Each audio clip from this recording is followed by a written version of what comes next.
This person is a criminal, and this person is a criminal.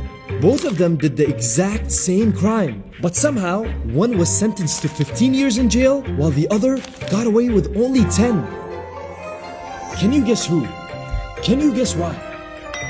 That's right. This person got it easier just because they look more attractive.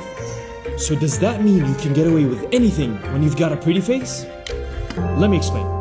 In the 1970s in New York, researchers asked college students to give a sentence to those two people. They were both accused of stealing, but the most attractive one got a sentence 5 years lighter than the other because of something called the halo effect.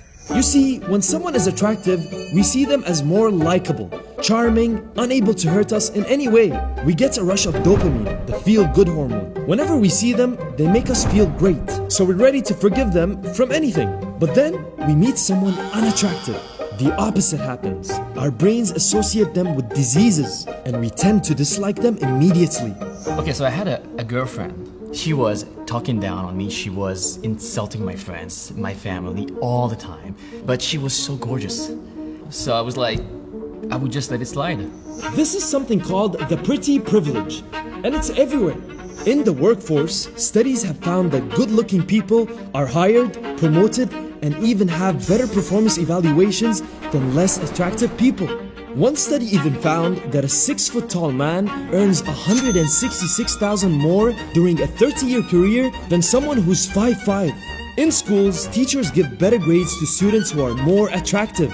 Less attractive students get 5 marks less compared to the favorable ones. Another study said that when teachers looked warm and friendly, students liked them more. In restaurants, the more good-looking you are, the more tips you get.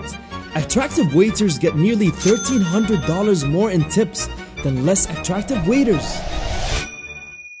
In cartoons, all the villains are drawn unattractive, while the heroes look super friendly, reinforcing the idea that beautiful is good and ugly is bad. This discrimination can even turn into segregation. Actually, in the United States, they even had something called the ugly law. If you were considered too hard to look at, you weren't even allowed to walk in public spaces. Pretty privilege is a real thing, and we need to pay attention to it. We discriminate our friends, our colleagues, even our partners because of it. But being pretty shouldn't mean you're trustworthy. We can't choose our looks, but we can choose our actions. So next time you let someone into your life, ask yourself twice, do you like them because of who they are or because of what they look like?